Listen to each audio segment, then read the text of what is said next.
Good morning बच्चों। आज हम आपको हिंदी की बसंत पुस्तक से पहला पाठ पढ़ाएंगे जिसका शीर्षक है हम पंछी उन्मुक्त गगन के, और उसके लेखक हैं शिव मंगल सिंह सुमन। देखिए आज की कविता, हम पंछी उन्मुक्त गगन के, और इसके कवि कौन हैं? शिव मंगल सिंह सुमन। हम पंछी उन्मुक्त गगन के नामक कविता के कवि शिव मंगल सिंह सुमन द्वारा रचित है, जिसमें आज़ादी की महत्ता को प्रस्तुत किया गया है। पक्षियों की वाणी के माध्यम से प्रस्तुत किया है। खुले आसमान में उड़ते हुए आज़ाद पंछी चहचहाते हैं। यदि उन्हें पिंजरे में बंद कर दिया जाए, दाना पानी की कटोरी भी रख दी जाए, तो भी वे अपने स्वाभाविक रूप को खो देते हैं। क्यों? क्योंकि उन्हें पिंजरे में कैदी रहकर जीना पसंद नहीं है। वे बंदी रहकर नहीं गाते। सोने के पिंजरे में यदि उन्हें बंद कर दिया जाए तो मुक्त होने के लिए वे अपने पंखों को पिंजरे की तीलियों से टकराकर घायल कर देते हैं। पिंजरे में उनके लिए खुला आसमान, बहता पानी, पेड़ की डाल सब एक सपना हो जाता है। यदि भगवान ने उन्हें पंख दिए हैं तो उसे बांधकर नहीं रखना चाहिए, खुले आसमान में छोड़ देना चाहिए। अब देखिए कविता किस तरह से है। हम पंछी उन्मुक्त गगन के, पिंजरबद्ध न गा पाएंगे, कनक तीलियों से टकराकर पुलकित पंख। ये प्रसंग के बारे में देखते हैं। ये पंक्तियाँ बसंत भाग 2 में संकलित हम पंछी उन्मुक्त गगन के कविता से ली गई है। इसमें कवि ने पक्षियों के माध्यम से स्वतंत्रता की बात की है। गुलामी की अपेक्षा मर जाना ही अच्छा है। कवि क्या कह रहा है? कवि कह रहा है कि गुलामी की ज़िंदगी जीने से अच्छा तो मर जाना बेहतर है। अब देखिए इसका अर्थ देखिएगा। कवि पक्षियों की ओर से कहता है कि हमारा बसेरा खुला आकाश है। हम उड़ते हुए ही खुशी के गीत गा सकते हैं। यदि हमें पिंजरे में बंद कर दिया तो हम चहचहाना भूल जाएंगे। क्या करना भूल जाएंगे? वो हंसना, खेलना, चहकना सब भूल जाएंगे। आज़ादी पाने की इच्छा में हमारे कोमल पंख सोने की सलाखों से टकराकर टूट जाएंगे। कौन कह रहा है बच्चों? ये एक पक्षी की वेदना है। एक पक्षी ये कह रहा है। अब देखिए इसका भाव क्या है। इसका भाव इस तरह से है कि खुले वातावरण में रहने वाले पक्षियों को पिंजरे में बंद कर देने से वे अपना स्वाभाविक रूप खो देंगे। आया बच्चों समझ में? चलिए हम अब इसके दूसरे पैराग्राफ पे चलते हैं, दूसरे पद पे चलते हैं। हम बहता जल पीने वाले मर जाएंगे भूखे प्यासे, कहीं भली है कटुक निबोरी, कनक कटोरी की मैदा से। अब देखिए प्रसंग देखते हैं हम इसका। ये पंक्तियाँ हम पंछी उन्मुक्त गगन के नामक कविता से ली गई है। इसमें कवि पक्षियों की आज़ादी की बात कर रहा है। पिंजरे में बंद करने पर वे चहचहाना भूल जाते हैं। ये तो क्या हम खेल सकेंगे, हंस सकेंगे? कभी नहीं। देखिए अब हम इसका सरलार्थ देखते हैं। इन पंक्तियों में कवि पक्षियों की ओर से कह रहा है कि हमें बहता जल पीना पसंद है। पिंजरे में बंद होकर तो हम भूखे प्यासे मर जाएंगे। हमें तो सोने की कटोरी में मिलने वाले दाने से अच्छा क्या है? कड़वे नीम का फल है। इस कवि क्या कहना चाह रहा है, देखिए उनका भाव। पिंजरे में मिलने वाली सुविधाओं से अच्छा तो उन्हें कड़वे नीम का फल लगता है। वे आज़ाद रहकर अपने अस्तित्व को सुरक्षित रख सकते हैं। पिंजरे में रहकर तो वे भूखे मर जाएंगे।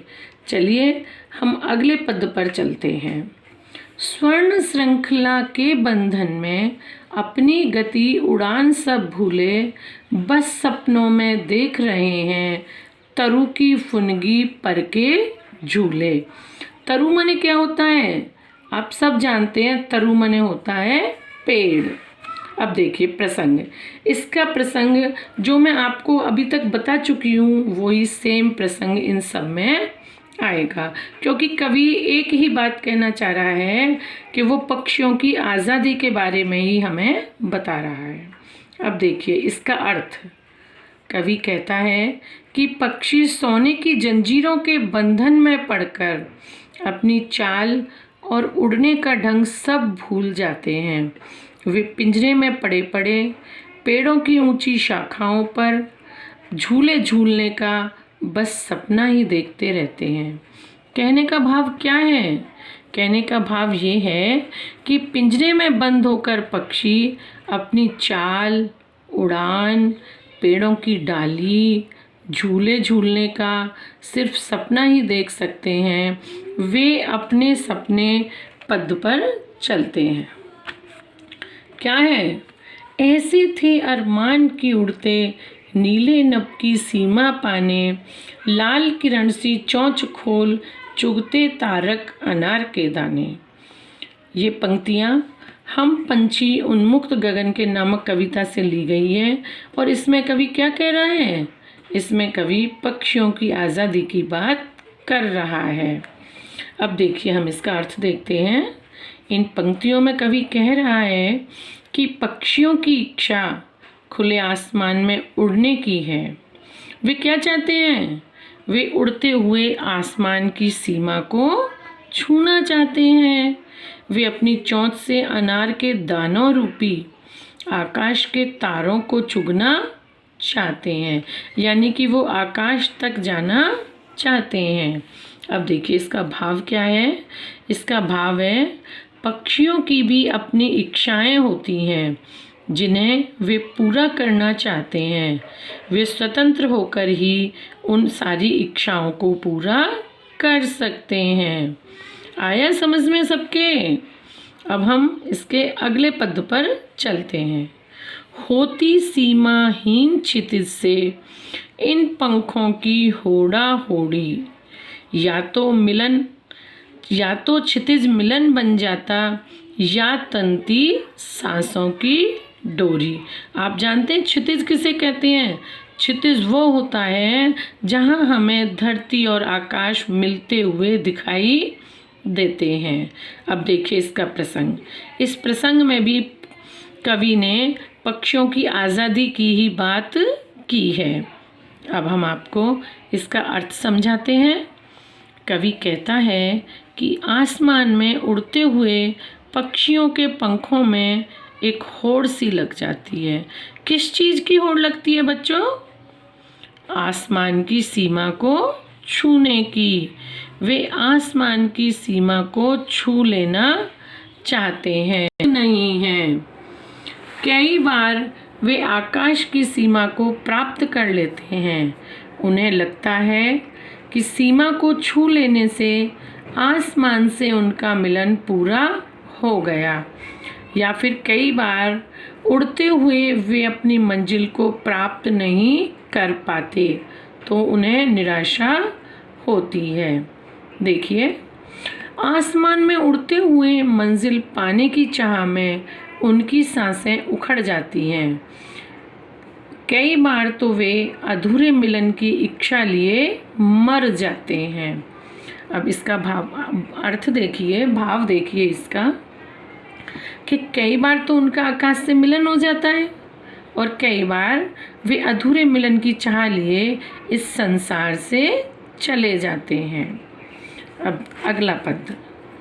नीड़ न दो चाहे टहनी का, आश्रय छिन्न भिन्न कर डालो, लेकिन पंख दिए हैं तो आकुल उड़ान में विघ्न न डालो।